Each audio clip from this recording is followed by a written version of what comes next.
As I continue to interview the average tither, I have probably done over 3,000 interviews, and I've had over 1,000 clients in the course of my career. And one of the consistent things that I see about the tither is that they are forfeiting cash flow. They are forfeiting compounding, and they're forfeiting the economic power of putting themselves in a situation where every time they tithe, they're tithing from a place of prosperity and not from a place of need. Let me share something with you. If we look at Hebrews 11:1, where it says, faith is the substance of things hoped for and the evidence of things not seen.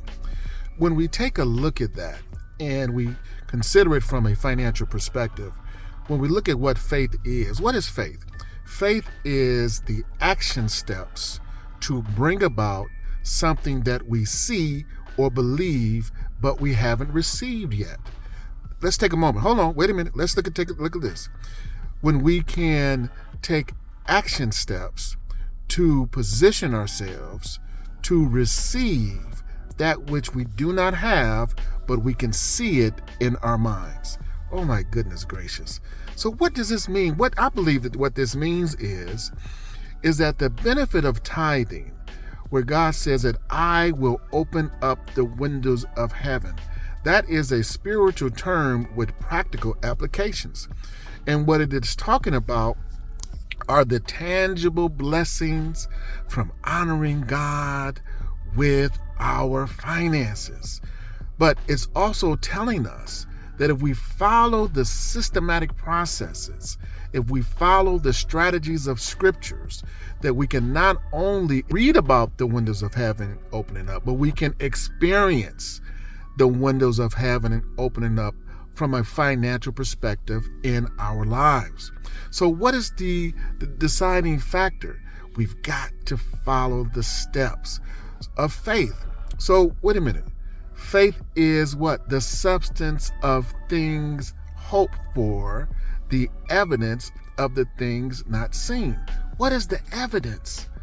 Oh, the evidence are the systems and the strategies and the blueprints that are necessary to bring about that which we have not seen.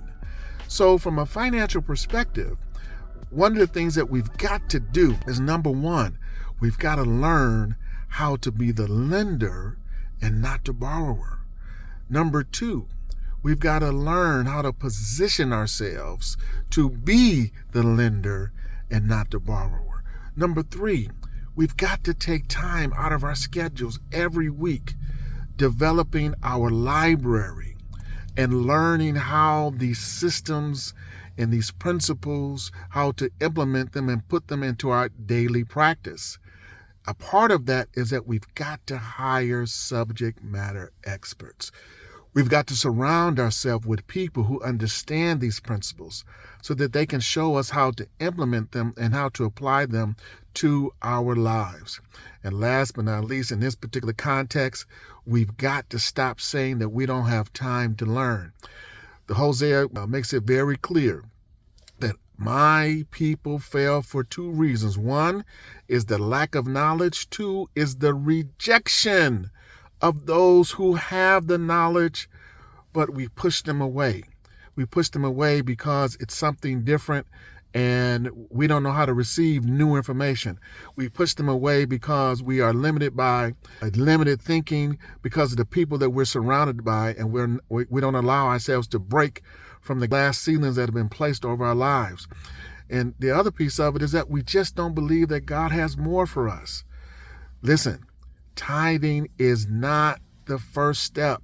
It is the last step in God's process, in God's economic system, with first position, because you cannot tithe without first having an increase. And we cannot have faith if we're not applying the principles of the evidence of that which is not seen. We don't have financial problems, tithers. We are just operating in a place of ignorance and lack of knowledge and poor decisions and a lack of systematic thinking, systematic learning, and systematic time management. we take just those three components, we can turn any situation around. I'm believing as we go into 2025, what I am developing is 1,000 times mindset as I go into 2025, looking at the scriptures and thinking to myself, how do I position myself to walk in 1,000 times more? I hope this was a blessing for you today. This is a time for us to be learning how do we double our net worth as we double our tithe and as we learn the strategies, the principles, the blueprints of the evidence of things not seen. I'm looking forward to seeing you soon at my seminar. Hey, if you need a speaker to speak on these things, I'd love to talk to you and to share more. You have a blessed day.